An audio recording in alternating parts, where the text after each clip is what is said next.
Rahul Gandhi takes on the Naveen Patnaik-led government in Odisha. The Congress vice president accuses the BJD government of embezzling funds granted by the centre and diverting them towards the mining mafia. A stung BJD government has hit back at the Gandhi scion, accusing him of parroting the lines of his senior leaders.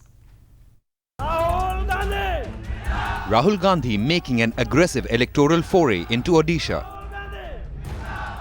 The Gandhi scion using the stage to take potshots at the incumbent BJD government.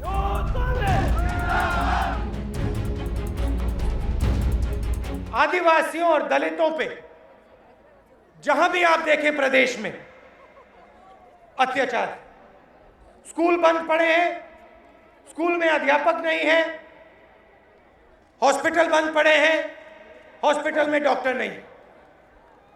ये किसका काम है? ये ओडिशा की सरकार का काम है। और जो हमने भेजा वो ये The Congress vice president accusing the BJD government of not only embezzling the centre's funds but also colluding with the mining mafia.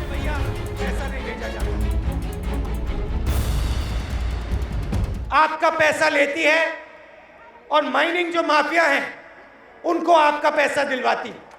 जितना पैसा हमने पिछले 5 सालों में भेजा, इतिहास में ओडिशा को किसी और सरकार ने नहीं भेजा। और जो हमने भेजा वो ये इस्तेमाल नहीं करते। Rahul also making a pitch towards the tribal population, reminding them of the land acquisition bill.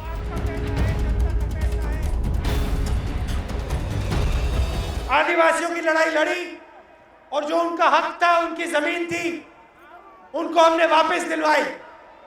और यही लड़ाई ओडिशा में लड़नी है। The BJD quick to rubbish Rahul's charge. I don't think he does his homework before coming here. He should be aware that according to the central government's own statistics, according to the Planning Commission statistics, Odisha is one of the better governed states in the country. Even if you look at things like poverty alleviation, the amount of money that government spends which actually reaches the people. As Rahul Gandhi's campaign gathers steam, the Congress poll panel chief is getting fiercer. But will his latest dig at a regional satrap manage to sway the voters of Odisha away from the BJD? Bureau Report, Times Now.